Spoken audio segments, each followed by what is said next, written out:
Guys, meron akong ipakita dito na video. So now na. Busy sa pag ano.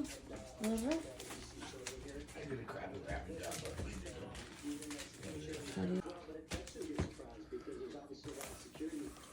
Kaloka. Your gift is gonna be late. Your gift is gonna be. No freaking gift. Yes, it's already. It's gonna be late.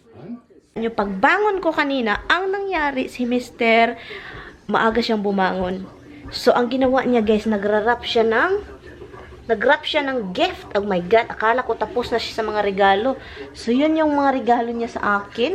Excited na akong i-open yan. So, tignan natin kung ano talaga yung binili niya. Kasi wala akong ka-idea talaga, promise. Kasi usually, meron akong idea. This time, wala talaga. Kasi alam kong wala ako na gustong regalo. Wala akong minensyon na, yun, gusto ko to, wala ko. Ang hingi niya sa akin, guys, sabi ko sa kanya, wala akong alam kung ano yung gusto mo, meron ka na lahat. Ang gusto niya, tools, mga ganon-ganon, at saka ang dami ng tools, wala na. So, meron akong naisip na something, pero ayaw niya. Kasi alam niya kung ano yung ibigay ko sa kanya, pero ayaw niya talaga. So, sabi niya sa akin,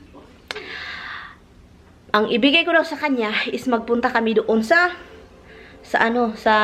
bilihan ng sigarilyo. Oh my God, guys. It's a bad idea. Pero wala akong choice. Kasi kung siya lang yung mag-drive doon, hindi ko siya samahan, hindi ko siya bigyan kung ano yung gusto niya.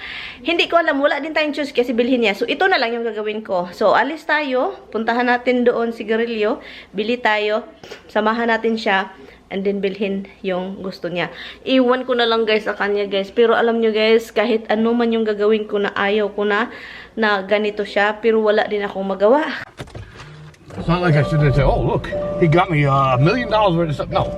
Little stuff I think you would like. That's it. You think you'll spend $1 million for me? Gifts. If I had it. You're right. Why not? Yeah. Ginoo ko, guys, sigarilyo. Tick.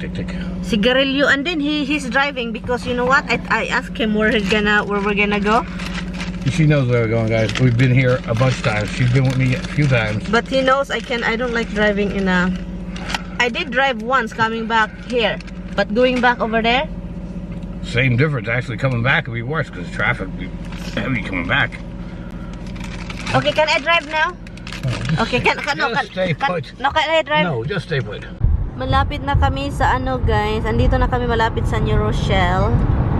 And lucky my baby is right here driving. Say hi, love. How's your driving? Hey guys, driving's fine. Yes, it always sucks. Yeah, especially the Mamaroneck area. So, malayo pa kami, guys. It's still very far. Malayo pa ding drive namin for Tommy's gift, cigaretting, driving. I told him I can drive, but he's kinda tired already.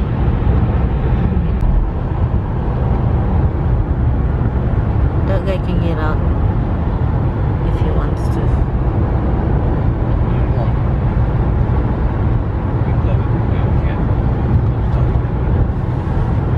Where's he gonna go? He's gonna be stuck behind somebody else anyway. He's looking up. I better be staying in this slow guy. And over here, traffic too, honey. Watch out. Look. Oh, it's not. Yes, it's not. that's why he told me that. Doesn't necessarily mean you can do better than traffic. But again, right now it's not an HOV lane. Anybody can be in this lane. Also, this one is not. It's over now. No, after 10 in the morning. Not again until 3 o'clock in the afternoon. Oh. Only for rush hour.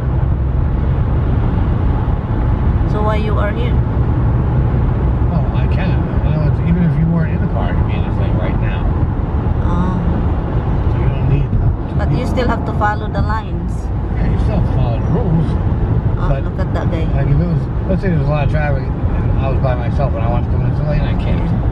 In HOV hours.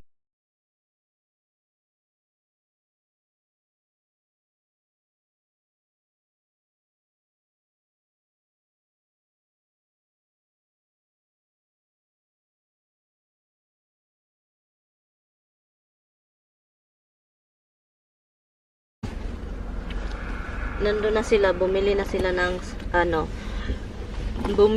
ng tawag dito, sigarilyo. Andin kasama yung kaibigan ni Tami na single. Ang daming gustong makipag ni Rich. Parang makipagkaibigan ba, pero kaso ayaw man niyang magpunta sa Pinas muna, lalo na ngayon sa panahon ngayon. Interesado siya sa Pinas magtira, pero dumating kasi yung panahon ngayon. Nagutom na ako, kakain tayo ng chocolate. What's up, guys? Now we're sitting in traffic because it is rush hour here, and this is the least traffic route to go, but really? Still gonna have traffic because it's still rush hour. Really? Yeah, my wife doesn't believe it. She'd rather be sitting in the traffic somewhere else than she believe it. Because this it says delays over here too, Tommy. Oh? Yeah, delays. Welcome to rush hour. Even the last sign told you that if you took that way, it would take you an extra 10 minutes from this way. This one is 24 hours. 24 hours. 24 hours. Exit 29A to 24. How do you get 24 hours? 24. So, to exit 24. We're not moving whatsoever. We're not moving. You're moving, believe me. Well, now we're in the traffic. I still don't listen to the GPS, right? Right. So, andito pa rin kami sa Long Island, guys. Sunsets na. Oh, look, kita nyo. Traffic everywhere. The other lane also in is 600 traffic. feet, turn right onto New Hyde Park Road. Route recalculation. The GPS keep telling us to go somewhere else. Pero ito siya, ayaw niya he doesn't wanna listen. So, wala, the traffic because the is... GPS is wrong. Look at this traffic, guys. Ooh. Prepare to exit the highway in 2.5 miles. We are crawling right here, guys. Tignan niya. I thought that's only exit over there. But N1, you're gonna have to go right at some point here. Yeah. Color key. Traffic naman dito eh. Welcome to the Bronx. Bronxy. Color key.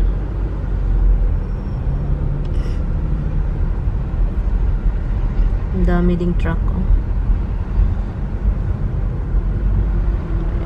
Try again. Ha? Nagwala na yung dalawa. Nagwala na. Uy, come on, hurry up. Tingnan niyo yun. Oh, umihi. Oh, ala. Gusto nang umihi. Kararating lang namin, guys. Hi, guys. Tignan niyo ako. Double. Binalik ko yung... Nagdubli-dubli ako kasi sobrang Uy, ginoo ko. Anong camera? Sobrang ginoo ko ang bahay. I turned the fireplace kasi sobrang ginaw dito. And, bahay na kami kanina lang. Ng oras ngayon? 9:20 na. 9:21 ng gabi na. So, we're gonna end the vlog. I'm gonna end the vlog. And, so yun. Charge natin yung cellphone natin. End ko na tong vlog, guys. So, yun lang yung ginawa namin sa Long Island. Bumili ng kung ano yung gusto ni Mr. So, nabili naman niya. Hindi ko na sabihin sa inyo kung ilang bag kasi ang dami po. So, wag na nating sabihin. But anyway, thank you guys so much for watching. Yung lips ko shiny kasi nilagyan ko ng petroleum. Ang ginaw talaga. But anyway, yun lang yung ganap namin, guys, buong araw. Thank you so much, guys. I will see you guys next time.